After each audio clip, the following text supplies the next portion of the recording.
Hello everybody, how are you all doing? Welcome back to Man City Unplugged, your very own Man City fan channel. Well, I've decided to start a new series of what should be our expectations from each of the players this season, especially compared to how they performed last season. So I've decided to start it off with Sergio Gomez, and we'll go over all the other players in the coming days.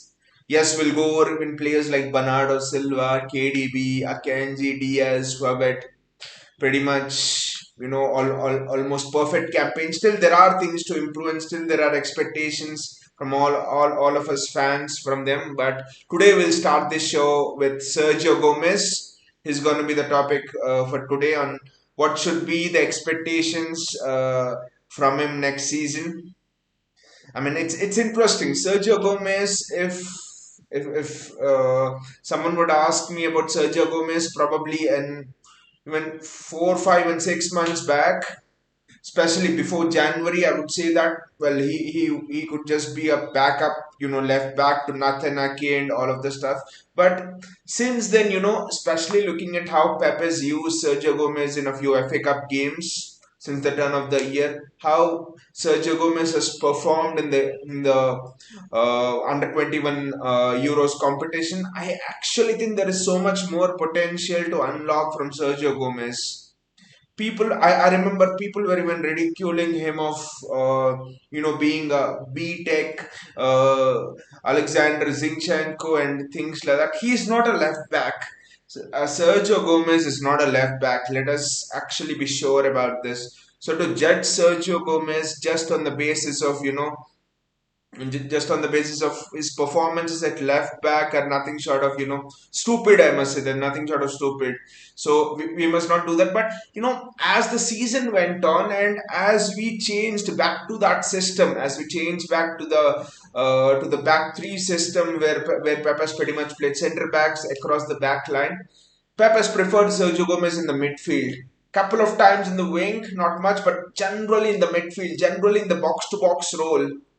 So and some of the key attributes of Sergio Gomez have always been, as is shown in the Euros as well. His crossing is fantastic. I mean, if you guys remember against Manchester United when we defeated them 6-3 at the 6-3 in the first leg at the Etihad.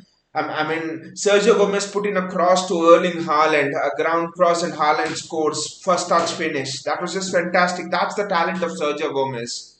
So his crossing is very good. His drives and thrust forwards are very good. His sense of his intelligence, his sense of positional play, they're all like fantastic. Doesn't give the ball away in that midfield role.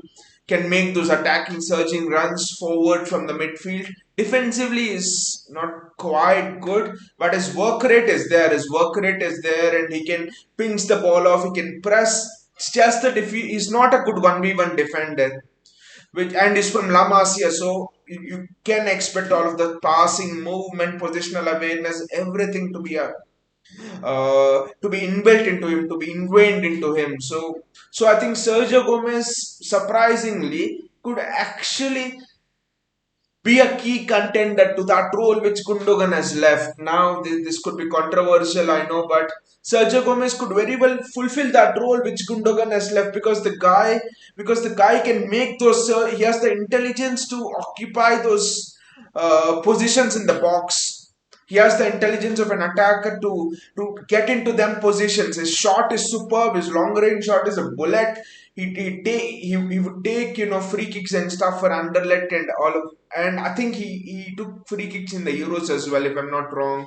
So Sergio Gomez understands that midfield part of the game, unsurprisingly as well, because he's grown up in that way in La Masia and stuff. He's been converted to a left back at Anderlecht, I know that, under Vincent Company, but I don't think he's a left back. So the expectation from Sergio Gomez this season for me is to play a key role in the midfield, to absolutely play a key role in the midfield.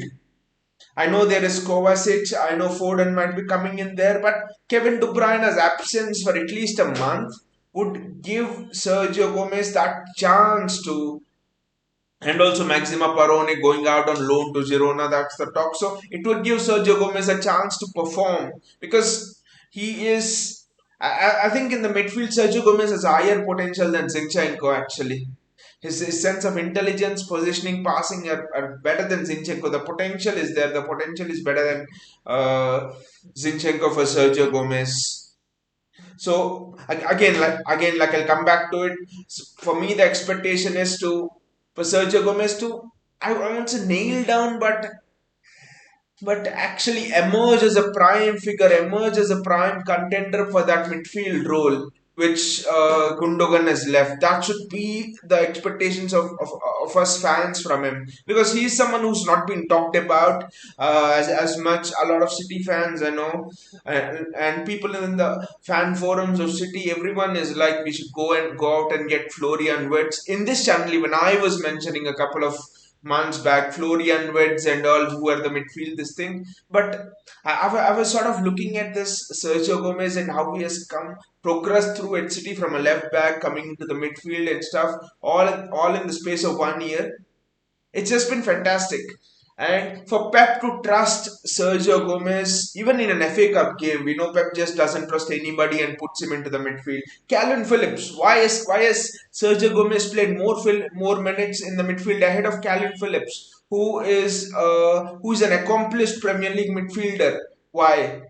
So this tells you the trust that Pep Guardiola has on Sergio Gomez. So for me, the expectations from Sergio Gomez will be to emerge as a prime contender, like I've said, to Gundogan's spot, because I see a lot of hidden talent over there. And by the way, the midfield is just gonna be, it's gonna be jam packed.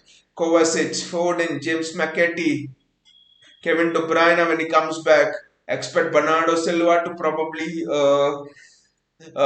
be in contention for that midfield spot as well.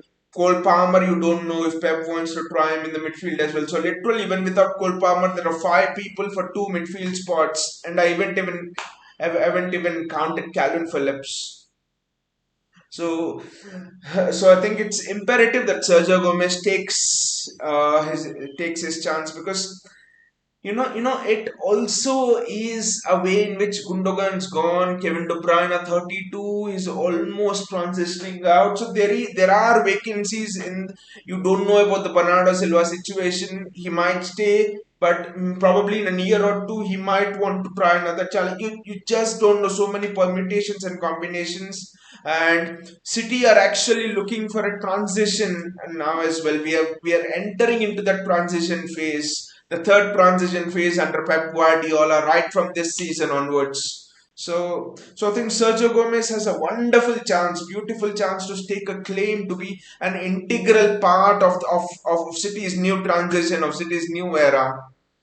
And being from La Masia, I think he can grasp things much more faster from Pep Guardiola than a few other midfielders in that position. So for me, Sergio Gomez, this is going to be a big season for him. It's going to be a very, very important season for him. Let's see how it will go. And do let me know, guys, if you like this format of the series, expectations next season, so that I'll do it on more players every day. I'll come up with a new player from City, and we'll do a show for a few minutes every day like this on what should be the expectations of that player next season.